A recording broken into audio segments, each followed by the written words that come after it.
Hey there, I'm Jody Vance. I'm George Affleck. And it's time for UnSpun.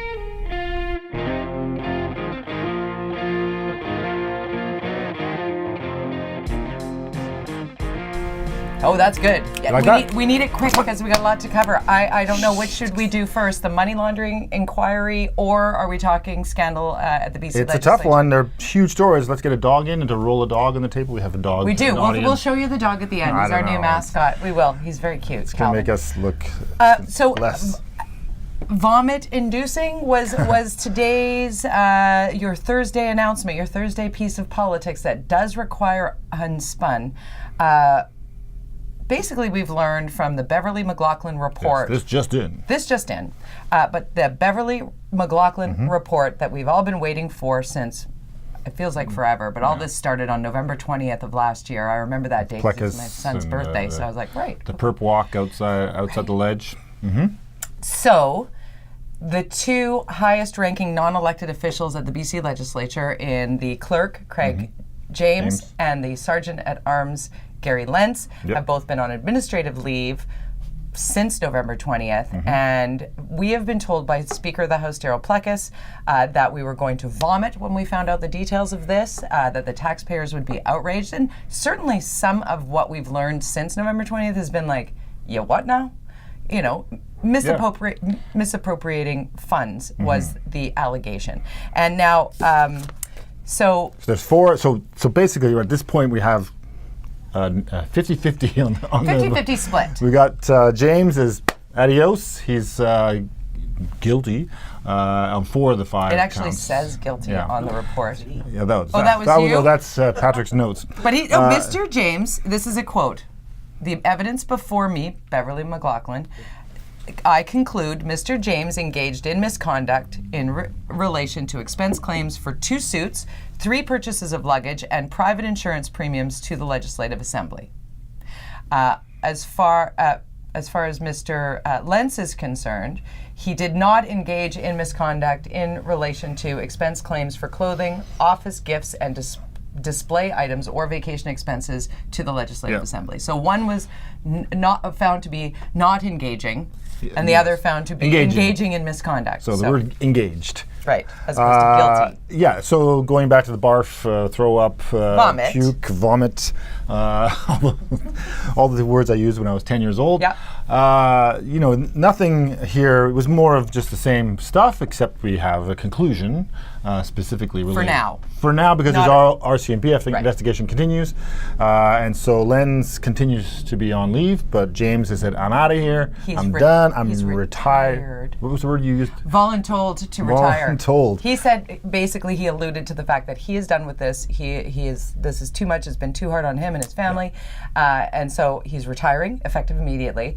And the announcement today at the legislature was that effective immediately, he would be retiring, and that an agreement had been reached with no financial element. Yes, whatever so that means. So it's like, you go that way, I'll go this way. That means not a bunch of cash, but he still gets his pension plan, I would imagine. That's the understanding, is that he would get. Basically, he's been dismissed, but he can't allegedly come back, given this agreement. He can't come back and say I was wrongfully dismissed. Right. So he's not fighting on that. Lenz can't come back because I guess the RCMP investigation continues. Is ongoing, but he's on administrative leave with pay. Right. So Gary Lentz, and then it was a non-partisan.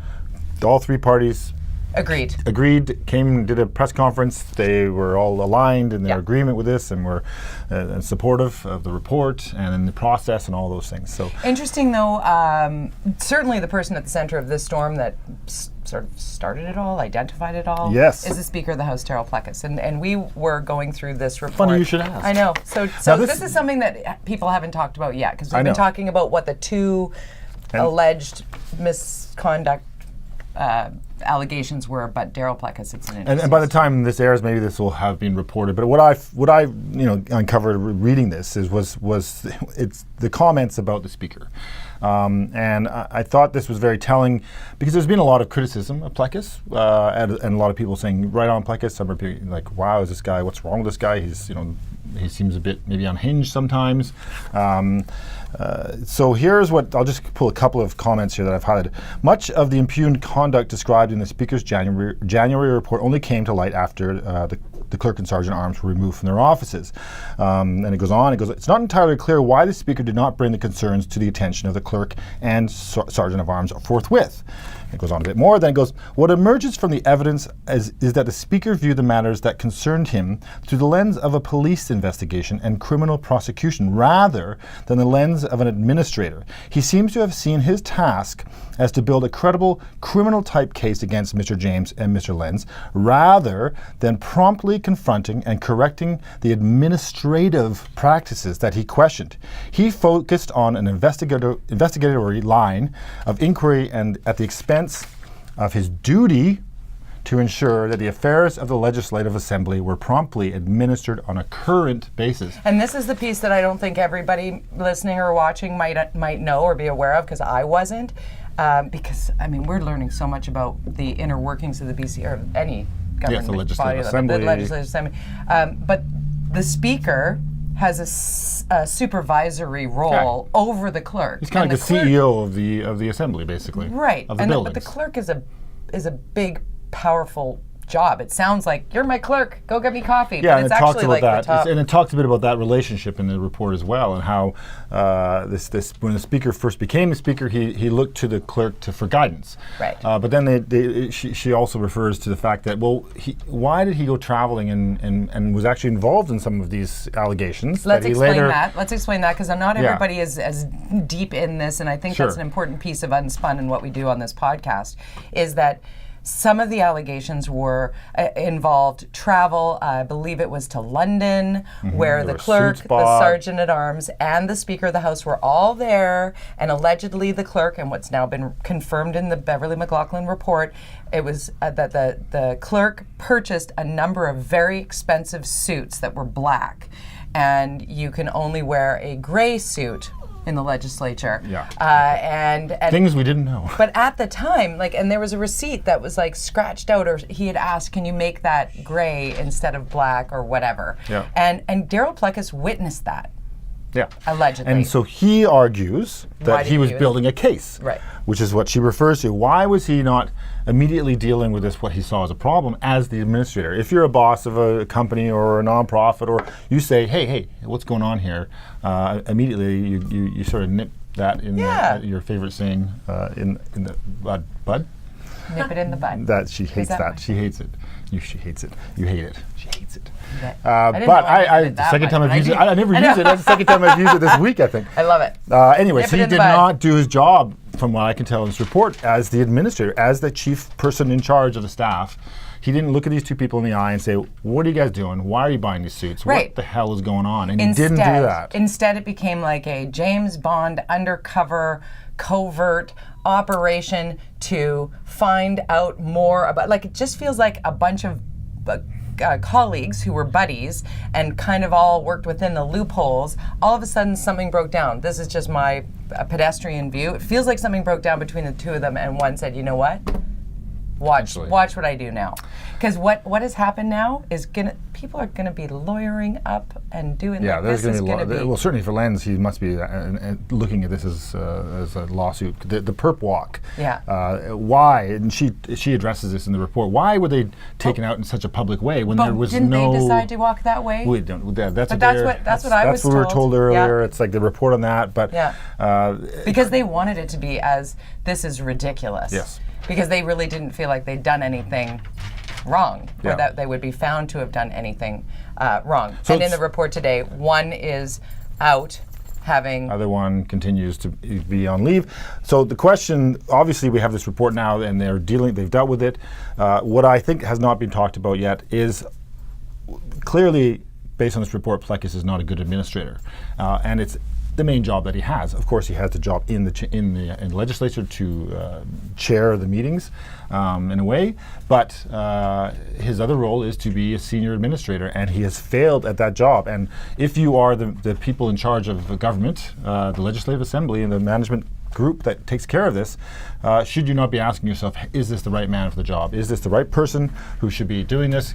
Based on this report, I would say he's not the right person for that job. But guess what they can't do? They can't. Because they'd lose their government. They would lose their government. So it's he is in a position where he can almost do anything and not be polarized by the NDP Green side, because he did cross the aisle basically from the Liberal Party. I would to say become if I were the Speaker. Liberal strategist, I would be saying to them, this is their target. This has to they have to go after him now to get him out of there, so that they lose the balance of power. If they can get him out of there, they lose the balance of power. They call a by-election in that, and they get the Liberal back in, and they get control of the government. Unless Yes. the NDP government is looking at this, because the timing of the money laundering piece, which is something we've got. Is this your segue? Is my segue. How'd I do? I'm Pretty pleased good. with it. Oh, Yes. thanks. You did your own This is about a 3 out of 10. But the money laundering inquiry that was just announced. They're a big story. It is a huge story. And obviously not expect. We were talking about this last week. It had to be done.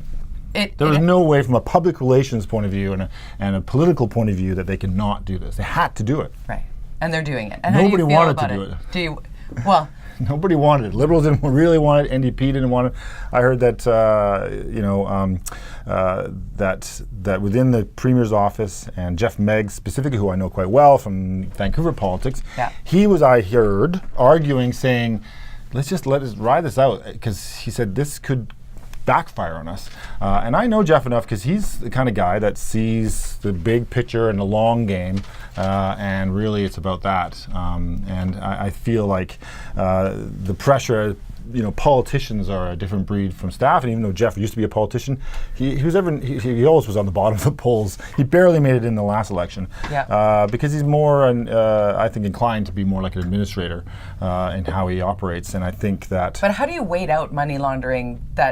And I'm going to go back to the media side of things, and Sam Cooper's investigative, and Kathy Tomlinson's investigative, and John Roy, all these people who have done what governments have been incapable of doing, what the RCMP have been incapable of doing, what police forces have been incapable of doing, and the people. FinTrack. Exactly. Well, that's at the root of this, because how do we have FinTrack, who's supposed to be the one looking at the watchdog on this, that has had zero impact whatsoever? What is that? But from the perspective of, I'm shocked, and with, like I said last week, with due respect to David Eby, he's got one of the hardest jobs in the country, with having to deal with ICBC dumpster fire, money laundering, the legislature debacle. There's so much going on for this Attorney General. Thank goodness for the journalists who are bringing this to the forefront, but holy moly, we need to find out how to close the loopholes that are being so incredibly. But it's hard not to be cynical about this process. Right. Just the timing. When we unspin this, do it. You got 18 months. It takes you to the end of next summer, right before May next year. And maybe there'll be some delays. So we're looking at in around summer, right before they drop the writ to go to the election, which they moved to October themselves from May. As soon as they got in, they moved it to fall. Now you're looking at either they're feeling, either you become cynical about wondering if they're going to game it in any way they can. They say they're not going to, but certainly the timing. I could also say they're very confident that they won't be touched by this, but. How far back will this go, and will it start? Will it go up to the election? There's lots of. There's definitely politics at play here, is what you're saying. Yes. There's a reason why it happened now. There's a reason why they waited to this point, and that Justice Austin F. Cullen, who I guess everybody agrees is a good person for this, this report, this investigation that is going to be happening into money laundering. I'm interested in, because the politics aside, just for a second, we can get back into it, but I'm interested in how toothsome this investigation or this inquiry is going to be. And how public. It's a public inquiry, but are we going to have, like we see in the States, where they're going to have it on television, live I hope so. I mean, I don't even know what channel they would put that on, because we don't have that. They'll make a channel. The CPAC, I guess. Let's create one, because we're all fascinated.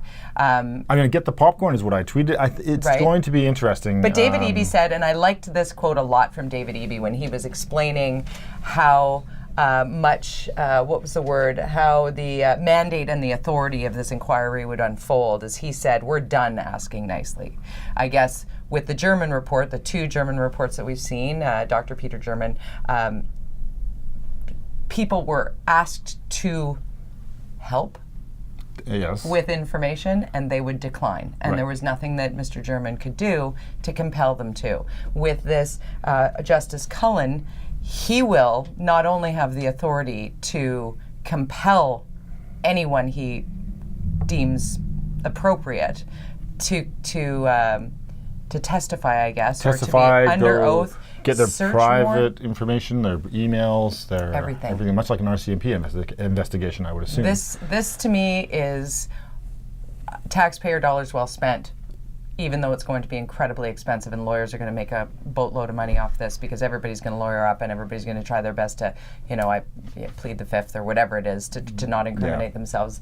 But it's the thing that the couple of pieces that came from the announcement to now when we're taping Unspun is the focus on whether or not the Liberal government will waive the sealed documents, whether they will. The BC Liberals. The BC Liberals will open up cabinet documents. Will they allow all of the information to come forth? And they had, what's the MLA's name? Lee. Sorry, I'm drawing a blank. Is it Michael Lee? Michael Lee. Michael Lee. Because I have a doctor who's Philip. No, but I have a doctor who's Philip Lee, and I get the Michael. Oh, yeah. Michael. Yes, Michael Lee. Michael Lee. He was the one who was put forward yesterday to speak on behalf of the Liberals, and. Totally. And when he was asked point blank, I heard Mike Smith interviewing him live on CKNW, and I thought Smitty, as always, did an exceptional job, because he, point blank, will you waive privilege? Will you open in the name of what's right in this province? Because, this is, the voters are watching this now, and I have to say that it's important for the Liberal Party to move forward. They kind of need to say, this is what happened back then, and that's not who we are now, if it's egg in their face. It's tough, though, because you've got a lot of the same people who are there. But maybe so it's those hard people to argue need that, to be held accountable. Well, we'll see that in June when there's a lot of people probably announcing. Yes, right. But so we'll, and the NDP piece is big as well. Everybody's got some stake in this. That's why it took them so long to decide. Right. They talked about the costs, and of course, we all know these inquiries can end up nowhere. Right. But of course, they were there. They were a strong opposition who didn't drive this forward or bring this to light. Yeah. It took a reporter from Global to really, mainly, to keep plowing away at this for a couple of years before finally, as we are this week, seeing an inquiry. And I think that you have people like Brad West, the mayor of Coquitlam, who's been very aggressive on this. And, Brad and I see a lot. What I love about Brad mostly is he actually is getting stuff done in his town. You almost said. I almost said the yes. Almost. Which I think I'm allowed to do. You did. I did podcast last time. Getting shit done. Okay, I said it. Getting shit done. In his town, without also being obsessed like Vancouver was for so long in taking down governments and destroying the federal and provincial governments. But he decided to really push hard on this. But I think that's going to be. I don't even know where Brad sits politically, provincially. I think he may be on. I don't know where he is. But I think the way Brad is doing politics is what the voter is looking for now. It's not the extreme, I'm going to rip everything down, Rob Fords of the world. It's the Brad West of the world that's like, you know what, that's how it was done before and it didn't work, so we're going to do it this way and try something different. And maybe it's not perfect, but we're going to do something differently because we have to find a better way. And I think that as taxpayers, this sort of Band-Aid on top of a Band-Aid on top of a Band-Aid, it all needs to be ripped back. And I think there's something to be said for tearing back that Band-Aid, looking at the wound and treating the wound. And that's what I'm talking about with money laundering, because this is not just about fancy cars and big casino paydays and, boatloads of money. This is about fentanyl. This is about drugs that are killing people. This is more than people are making money on property transfer taxes. This is drug money being laundered in our province that is putting drugs on the street. And not just our province. I mean, no, this for is, sure. as we learned in this, local, as part, right? well, but as we learned that because this part of this process, how involved would the federal government be? How many of those people will come to speak? Bill Blair apparently on board with this. Yeah, but we learned that Alberta has more money laundering than BC apparently, and we learned these things. Yeah, there was this story came out. There's more money laundering apparently going on in other provinces than in BC. I'm going, what? But maybe it's that the Vancouver housing market was so significantly impacted, because I think I did hear that the number is massive nationally, and it is allocated like it's a problem across the board for sure. But it was like when we talked about this last week, it's also whack-a-mole, right? It is. Where's it going to go next? But real estate, they're saying that there was like a 5% of real estate was money laundering affected or impacted. But when you go 5% Metro increase, Vancouver, it's 20% or 25%, maybe. These are estimates. Yeah, if you go to Dunbar, it's like 90%. Right, but so, and we've got speculation tax and school tax and da-da-da and blah, blah, blah on the regular everyday Joe public citizens who didn't win the lottery to own their home since 1990 or 60 or whatever. And maybe somewhere in here we can find the relief that can remove those weighty extras. Yes, I hope. My most important thing, I think, is can we get people to trust government again? Because I feel like having been in government and, saw the obliteration of Vision Vancouver, which was based on this lack of trust anymore in government in Vancouver. They really, and then you saw it this week, this sort of aside with the park board issue related to the English Bay. Let's talk about that. Yeah, I mean, just to switch gears, because we'll be on the money laundering inquiry ongoing. Yeah, it's for about 2 trust in years, government. But what I've seen it go on my Twitter feed and everybody's yelling at each other and what happened, and I want I was your quite vocal about it. I loved what you were saying, because you were like, calm down, focus. This is what needs to happen. Explain it just for people that have no idea what we're talking about. Well, it's very simple. There is a West End community plan that was done when I was there 7 years ago. We approved it. Quite a process, quite a controversial process. It's well underway. Why is it controversial? Because West End doesn't like change. Generally, the people there, so we had to find a way to build a plan that was supported. And I ended up voting against it, by the way, because they added these things at the end, which I think. Give us some of the things that are in play. Well, there's a big part of the play when you talk about taxation. Is why I voted against it, because they threw in all this tower developments around the edges that would provide a huge incentive to developers based on increasing the height, and it's created mass speculation in the West End on those outskirts, and that's why you saw Chocolate Mousse, for example, that store got a lot of coverage. But part of the reason is because that site was rezoned, and all of a sudden it was a 10-story or 20-story building that they had to pay. They had to pay tax the on first best use or whatever. 20,000% increase or something. So, as part of that community plan, there was this. The West was to take a look at of the English Bay and the seawall and look at refurbishing it and redesigning some of it, and it's part of the capital plan and the last capital plan. I think the last two capital plans, but certainly the last capital plan. What happened though was this past week, as the staff of council, which is where the it's basically an RFP, they put out a tender to ask companies to come in and quote, or ask to have the opportunity to quote on doing this plan, this redesign, but they didn't tell, the staff put this out in public. The council staff? Yeah, City Hall. City Hall, okay. And they didn't tell Park Board or, the procurement team. They John didn't tell Park Board or happy. council. They didn't tell any of the elected they did this. And the argument back as well was in the capital plan. But these are all new councillors. This happened 7 years ago, this decision. Two councils ago, this decision happened. And so my argument is that we're just trying to get people to trust government again in Vancouver. We have this mixed council, a mixed park board, very mixed. There's no one party dominating. And then staff do this. And I think staff are getting a lot of heat already from the outside saying, no, it's all the same people that were there when Vision was there and nothing's changed. And I don't believe that. I think that there are some great staff. Yeah.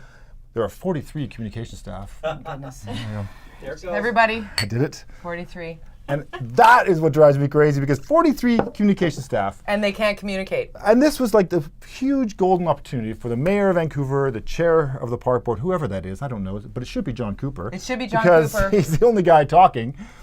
The two of them could have had getting stuff done. They could have had a press conference and they could have said, "Isn't this amazing what we're going to do? Everybody get involved. Guess what we're doing? This is going to be amazing." So and then George, everybody would be going, "Yay!" Do you think that the staff were trying to do an end around? No, I think it was just a mistake. There you go. But it's just a terrible mistake because trust we're so early on in this first term. Yeah. It just adds into that lack of trust in government, and the politicians have to wear it, and they're going, "Well, this wasn't our fault." And we're trying to do good work, and they're having to wear this. Vancouverites are very flinchy right now. Yes. And very, because it's like... It's been a brutal 10 years. Nothing else is going to be rammed down our throats without us going, hold on a minute. And even if it's in our best interest, right? Like even if it sounds fairly good. A big topic today also is that waterway that they're proposing, the $10 million northwest or north-south. Going out to New Westminster. So people will be able to walk or ride their bikes along a waterway from New Westminster to False Creek. I don't think George likes that. Is that going to be about as likely as me having SkyTrain to North Van before I'm dead? I would say it's more likely we'll get SkyTrain to North Van than we'll see a pathway from New West to Vancouver, just because it's impossible because of all the industry along Fraser. But I know that we do have an initiative in Vancouver to purchase land that's strategic in order to create some kind of route along the Vancouver side. But that's where all our industry is now, along the water. It's moved there from Falls Creek. Remember how controversial the Arbutus Greenway was? Remember that where the old rail line was? Controversial because the city owned it, and then the CP owned it, and who's going to buy and whatever. It's amazing. Yes. Like, if we can just stop fighting about stuff and actually talk about stuff, and maybe take input from people who live, like, don't make it about the developers and the towers and the what have you. Make it about, hey, how about we have a seawall that the king tides don't go over? How about we shore up the shoreline? How about we do the things that need to happen to make it so that the growing population of Vancouver can access that area, or maybe put gates up for certain events that don't pay their way. I don't know. That also came up this week. The 420 is already in the media as well this week, but we don't need to get into 420. We don't need to get into that. Oh, we will, though, because that got into a little bit of an argument between a couple people on Twitter. Yeah, and the City Council decided to pursue them legally to get the money. They're thinking about it.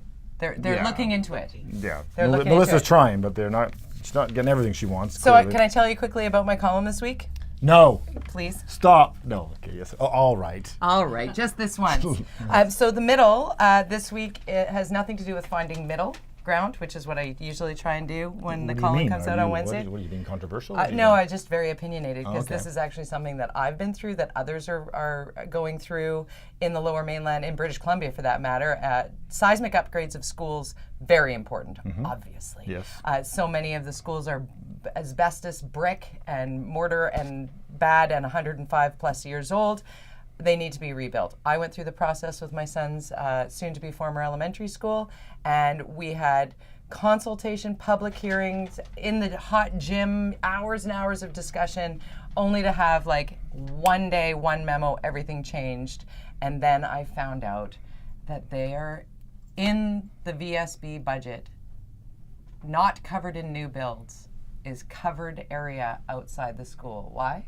Because it doesn't rain enough here.